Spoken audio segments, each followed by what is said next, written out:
മൂന്നാമത്തെ ദിവസം ഞങ്ങൾ താമസിച്ചിരുന്ന സോൺമർഗിലെ മൗണ്ട് വ്യൂ ഹോട്ടലിൽ നിന്ന് ബ്രേക്ക്ഫാസ്റ്റ് ഒക്കെ കഴിച്ച് ആക്കിബിന്റെ കൂടെ പെഹൽഗാമിലേക്ക് തിരിച്ചു. ഗന്ദർബൽ വഴി ശ്രീനഗർ വന്ന് ഏതാണ്ട് 3 മണിക്കൂർ യാത്രയാണ് പെഹൽഗാമിലേക്ക്. വഴിമധ്യേ തേൽബൽ എന്ന സ്ഥലത്തുള്ള അവന്റെ വീട്ടിലേക്കും ആക്കിബ് ഒരു സർപ്രൈസ് വിസിറ്റ് പ്ലാൻ ചെയ്തിരുന്നു കേട്ടോ. ലഞ്ച് പ്രിപ്പയർ ചെയ്യായിരുന്ന ആക്കിബിന്റെ അമ്മ ഗുൽഷൻ സ്വന്തം കുടുംബാംഗങ്ങളെ പോലെയാണ് ഞങ്ങളെ വരവേറ്റത്. വലിയ ആഡംബരങ്ങളോ ഫർണിച്ചറുകളോ ഒന്നും ഇല്ലാത്ത അവരുടെ മനസ്സ് പോലെ തന്നെ ലളിതവും വിശാലവുമായ മുറികൾ. നമ്മുടെ ഇവിടെ പണ്ടത്തെ വീട്ടിലൊക്കെ ഉണ്ടാവില്ലേ മുകളിൽ തട്ടുംപുറം, അവരുടെ അവിടെ ഉണ്ട് കേട്ടോ. അങ്ങനെ ഇടയ്ക്ക് ആക്കിബിനെ ഒന്ന് കാണാണ്ടേ നോക്കിയപ്പോ എന്താ മൂപ്പര് പുറത്ത് എന്തൊക്കെയോ വാങ്ങാൻ പോയതാ ഞങ്ങൾക്ക് കഴിക്കാൻ. ബിസ്ക്കറ്റും കേക്കും പിന്നെ അവർ വീട്ടിൽ തന്നെ ഉണ്ടാക്കുന്ന ഗിർദ എന്ന ഒരുതരം റോട്ടിയും. വർത്താനത്തിന്റെ ഇടയിൽ പെൺമക്കളുടെ കല്യാണ ആൽബം കാണിക്കാനും ഗുൽഷൻ മറന്നില്ല കേട്ടോ.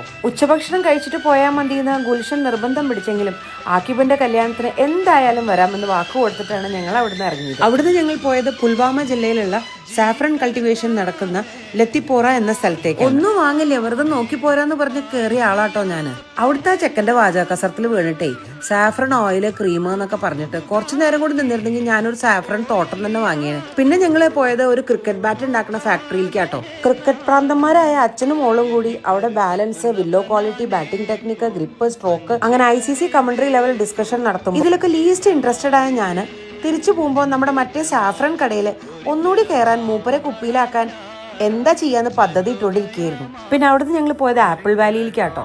ഫ്ലവറിംഗ് സീസൺ കഴിഞ്ഞിട്ട് ചെറിയ ചെറിയ കായകളായിട്ടേ ഉണ്ടായിരുന്നുള്ളൂ. അതുകൊണ്ട് ആപ്പിൾ വാങ്ങലൊന്നും ഉണ്ടായില്ല, പക്ഷെ ഫ്രഷ് ആപ്പിൾ ജ്യൂസ് കുടിച്ചു കേട്ടോ. ഇതിന്റെയൊക്കെ ഇടയിൽ നമ്മുടെ ആക്കിബിന് ഫുൾ ടൈം ഫോണായിരുന്നു. വരുന്ന ആഴ്ചകളിൽ വരുന്ന ടൂറിസ്റ്റിന്റെ ട്രാവൽ പ്ലാനും ബുക്കിംഗ് ഒക്കെ ആയിട്ട്. പക്ഷെ ഒരു നല്ല ഭംഗിയുള്ള സ്ഥലം കണ്ട അപ്പൊ കാർ നിർത്തി ഞങ്ങളെ കൊണ്ട് ഫോട്ടോ എടുപ്പിക്കും. മെമ്മറീസ് സേവ് ചെയ്യാൻ മാത്രമല്ല, ഒരു ദിവസം ഈ ചിത്രങ്ങൾ ഞാൻ പിന്നെയും നോക്കുമ്പോൾ കശ്മീരിലേക്ക് തിരിച്ചു വരാൻ അതെനിക്കൊരു പ്രചോദനമായിരിക്കുമെന്ന് അവനറിയാമായിരുന്നിരിക്കും ഉറപ്പ്.